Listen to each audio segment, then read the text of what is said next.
everyone! Welcome back to my channel! Once again, this is my life and welcome to my life! Hey! And for today's video guys, we're going to do another reaction video. And it's about things you shouldn't do in Malaysia. This is very important guys, mostly for those who are planning to go to Malaysia. And I am very curious about this, so without further ado, let's get started! 1, 2, 3, come on! Here we go!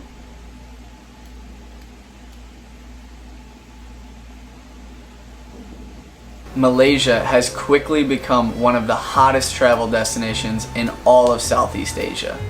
So if you have a plan on visiting Malaysia, there are of course some certain things that you must not do there in Malaysia. Okay. So the first thing, this is real experience for me myself personally. So we love going to one restaurant, and that restaurant is basically run by the owner who is the Muslim. One fact about Malaysia is that majority of the population here predominantly are Muslim. So there's some certain thing that you can't do. After getting to know him for a while, we went back for the second time and I greeted him by offering him the handshake. And As a female, you do not shake the hands of a male Muslim. you are not supposed to have the physical touch with the people from the opposite sex there, unless they offer the handshake first. In that case, it's more like they know that you are a foreigner. But Yeah. I look kind of like Malaysian, but that is the really awkward moment because I see Jimmy doing that by offering him the handshake, and he of course Shake the hand back. So I follow Jimmy. But that is wrong. because I'm a male, it is completely different. Yes, what you will commonly see, we do it with both hands, basically, as you can see here. I think that is the way to really show the To respect. pay respect. Yes. Always remove your shoes when entering a Malaysian home, sometimes even a business or place of office. But most places when you go, if it's a place of worship like a mosque, That must be real culture shock for people who are from America or from Europe, because you guys we wear the our shoes everywhere. Inside the house, we really don't ever take the shoes off. Yeah, but this aspect of Malaysia though is similar to Thailand. We do think that the shoe is dirty, so something like that should be take off Yeah, it should be before you removed. enter the house. Well, I wear sandals everywhere, but That can be easily take off. specifically Malaysia, you just slide in and Slide out. The next thing, sometimes when you go to Malaysia, you will see the sign like this in public, especially a lot in Kuala Lumpur. So basically, as I said earlier, Malaysia predominantly Muslim country. One thing about that is that they don't really show the affection, no PDA. No Since we have been PDA. traveling there, I have never seen anybody hugging in the public. hugging, kissing, save it for when you get home. Next, you may hesitate at going in and entering some of the very, very local places to eat because there's no signs in English. Yeah, surprisingly, the first night we got to Langkawi, and it was like really late at night. The only place open is somewhere look like a Like hut. right next door to our hotel. So that place we don't see any sign in English at all.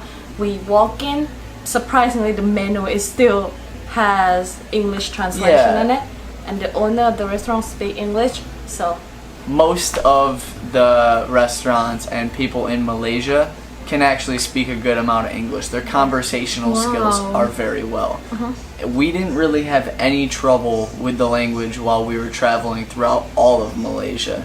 And actually, at one point in time, they were under British rule, and they still have a lot of influence with the English language. next thing is very essential when you travel around in Malaysia. Don't forget to bring a small compact umbrella.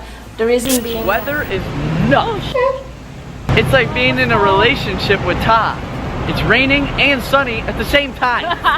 You never know what you're gonna get. So you get Malaysia, even though the weather forecast say today it's not gonna be raining, but eventually it rains. So basically it's more like raining on and off.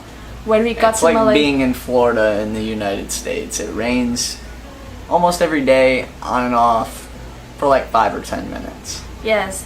So basically, for example, if you wake up early in the morning and you see super clear sky, it doesn't mean that it's not going to rain later in the afternoon. Yeah, it doesn't mean it's gonna be clear all day. So when we got to Kuala Lumpur, we were in the shuttle bus going from airport to Kuala Lumpur city, and it was raining like pouring. crazy. And then when we get there, we get off the bus, it stopped raining. We walked for about 10 steps, and then it started raining again. Next thing is something I have to admit that I totally understand it wrong for the whole entire Time we were there. even before we were there. So basically, don't get confused with Malay versus Malaysian. I will tell you later why it's really essential. So basically, there are two main things here: Malay, Malaysian. Malay is basically the group of people, the ethnic group there in Malaysia, but Malaysian is actually the whole population. Either it be Buddhist, Chinese Malaysian, Indian Malaysian. Now it comes to when you decide about food. Don't get confused with Malay food and Malaysian food. Most times while you're in Southeast Asia, you see a lot of partying. And in Malaysia, it's not as common. Don't expect to be able to drink alcohol everywhere you go. Like when you go out to get dinner, or you go out with friends, or you go to the night market. Like in Thailand, you'll see people drinking everywhere. Alcohol is very scarce. You don't really see it as much unless you go to a specific alcohol store.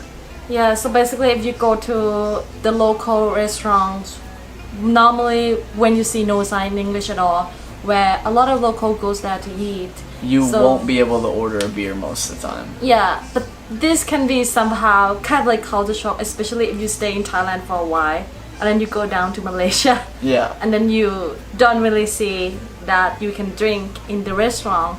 When you go out for dinner, you can go to only some specific place that they have the set up bar to drink. And actually, when you show the drunken behavior in public, That is when you can get fined 20 ringgit or possible imprisonment. for 10 days. But don't expect to get pork in Malaysia. When we go to the restaurant, most of the time the menu will come with fish, chicken. I can't even barely see Beef. beef. You know, for me from a Western world, most of the things you eat is steak, hamburgers, things like that. Things that are revolved around beef. But beef isn't really that common in Malaysia, where you can normally find fish and chicken. So even when you go to the supermarket or you go to the local market, so most of the time we see people selling fish. Majority of them sell 1, 2, fish. 3, come Next, on! following by chicken, and I see nobody sell beef. I see nobody sell pork. Sometimes you can find beef, but you really won't be able to find pork most of the time. Alright, do not point at things with your forefinger. This is a custom that Malaysian people follow. So we notice this especially when we go traveling around and then we need to ask the direction from Normally the I'm locals. like, do I go over there or do I go over there? I never seen Them point like yeah, this. them point. I normally see them do like this, or just this. Next thing is the big thing. It's my favorite fruit, durian. It's when become something like a social norm nowadays. Have you ever seen the durian challenge? There's like so many videos about that. So in Malaysia, it's even prohibited to bring durian in the public area. You actually see signs of this in Thailand as well. That's because of the smell of durian. Durian has a very strong odor. Now I know why they don't allow it in buses and airports. It stinks. It's not stink. It's good. Oh, it smells like somebody farted in here.